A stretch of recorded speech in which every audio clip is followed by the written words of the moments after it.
Kemudian ada orang membaca Al-Fatihah. Membaca Al-Fatihah sebelum doa atau selesai doa. Dia baca Al-Fatihah.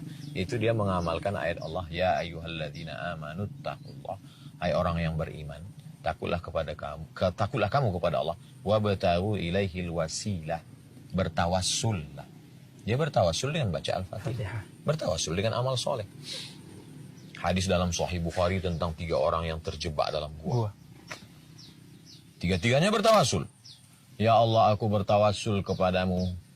Barakah aku pernah berbakti kepada kedua orang tua. Dibukakan pintu gua. Ya Allah, aku bertawassul kepadamu. Aku bersedekah. Dibukakan pintu gua. Ya Allah, aku bertawassul kepadamu. Aku pernah hampir berzina, tidak jadi karena takut padamu. Dibuka.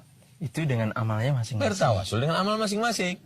Kita merasa amal kita nggak ada. Kitab yang paling mulia Al-Quran. Di dalam Al-Quran itu yang paling mulia Ummul Quran Al-Fatihah. Kita baca sebelum berdoa atau selesai berdoa. Berdoanya, ya Allah, barakat surat Al-Fatihah. Itu namanya bertawassul dengan surat Al-Fatihah, Ummul Quran. Kalau nggak percaya, ya nggak usah buat. Tapi orang yang buat kan punya dalil. Iya. Ada juga yang bertawassul dengan Nabi Muhammad. Bertawassul dengan Nabi Muhammad Sallallahu Alaihi Wasallam. Apa dalil mereka bertawassul dengan Nabi Muhammad? Karena sebelum Nabi Muhammad lahir, orang-orang Yahudi itu bertawassul. Orang Yahudi perang dengan Bani Ghatafan. Lalu apa kata Allah bercerita dalam Quran? Wa kanu min qablu yastaftihuna 'ala alladhina kafaru. Wa kanu, mereka orang Yahudi, min qablu, sebelum Nabi Muhammad SAW lahir, yastaftihuna 'ala alladhina kafaru. Yastaftihun, minta menang kepada Allah melawan orang kafir. Minta menang maksudnya, ya Allah, menangkan kami melawan Bani Ghatafan berkat Nabi yang akan kau utus di akhir zaman. Itu padahal sebelum kehadiran Nabi Muhammad. Sebelum Nabi ada. Dan ketika setelah Nabi ada, mereka bertawassul. Orang yang buta bertawassul. Allahumma inni as'aluka bihaqqi Muhammad.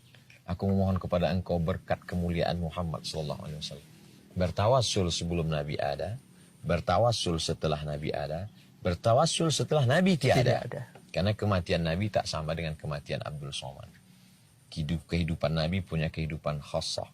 Itu dijelaskan panjang lebar oleh ahli hadis Makkah Madinah, Muhaddits Al-Haramain, As-Sayyid Muhammad bin Alawi bin Abbas Al-Hasani Al-Maliki dalam kitab Mafahim Yajib an Tusahhah. Pemahaman-pemahaman yang perlu diperbaiki. Orang yang tidak faham, maka difahamkan. Bertawassul dengan Al-Fatihah, bertawassul dengan amal soleh, bertawassul dengan kemuliaan Nabi Muhammad SAW.